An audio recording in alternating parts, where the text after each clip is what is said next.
Mulawanaka, ladies and gentlemen. Good afternoon. Yesterday, the Christian calendar marked Palm Sunday, an occasion that many Fijians spent together with loved ones, surrounded by family in the quiet comfort of their homes. But this Sunday, in the lockdown areas of Lautoka, Suvavou, and Josaia, hundreds of our Fiji police officers and RFMF personnel spent the rainy weekend conducting COVID-19 protection operations, ensuring that the Fijian people kept to our health protection directives. Their sense of patriotic duties once again showed us the power of the spirit of Velomani, that profound sense of love and devotion to the protection of our people. Our police officers had to make more than a few arrests over the weekend, but the number of arrests for curfew breaches on Sunday night fell to 21 from 110 the night prior. So I want to give credit to the vast majority of Fijians who respected our rules and kept themselves and their loved ones at home. Let's get that number down to 0. You heard me say this time and again, stay at home, save lives. I know it's not always easy, but staying at home is the best way we beat this virus. It is also the best way all of us can honor the sacrifices of our officers and our healthcare heroes serving on the front lines of the war against coronavirus in our hospitals, in our fever clinics, contact training teams, and isolation wards. Trust me, these Fijians wish they could be at home. Instead, they are putting their lives and well-being on the line to lock down this virus for good. Around the world, the virus shows few signs of abating. Confirmed cases have surged past 1.2 million. More families are being robbed of loved ones every day as the global death count approaches 70,000. And hardworking people are watching their jobs and business disappear as the world economy suffers the most severe recession of our lifetimes. Yesterday, ladies and gentlemen, after the second round of confirmation testing, Fiji confirmed that our 12th case of COVID-19 was in fact the daughter-in-law of case number 9, the gentleman in Lambasa who returned from India on the 22nd of March. And this morning, we have confirmed an additional 2 cases of the virus in Fiji. The first new case is the wife of the gentleman from Lambasa. She was taken into isolation 2 days before being diagnosed positive this morning. The second new case is the sister of Fiji's very first case, the flight attendant from Lautoka.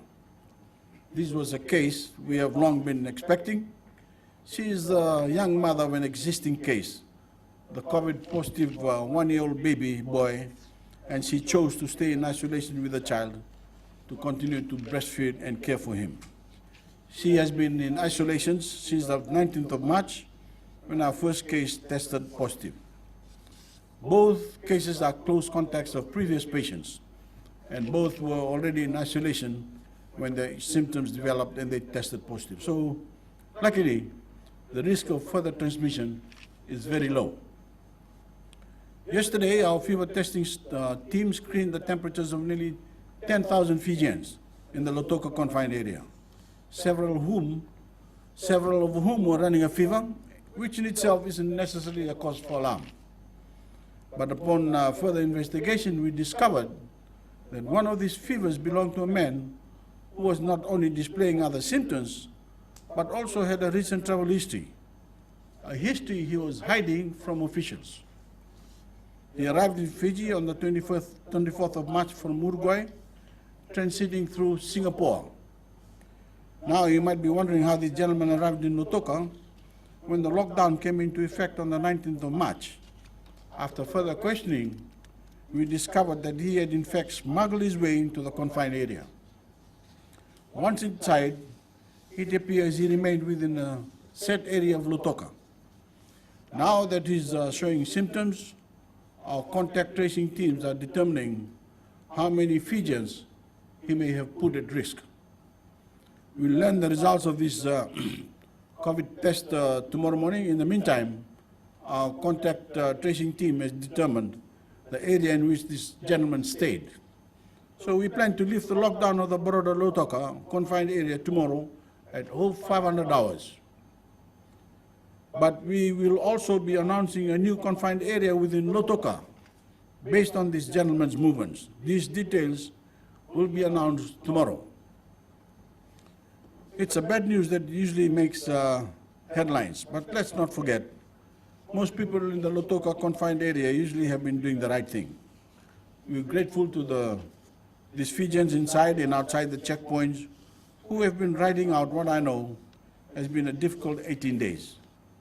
Your patience and your diligence has helped us effectively trace and isolate cases, so by staying inside and playing by the rules, you have saved lives. This morning, Tropical Cyclone Harold intensified into a Category 5 cyclone, with Vanuatu in its immediate path, with parts of Fiji also at risk.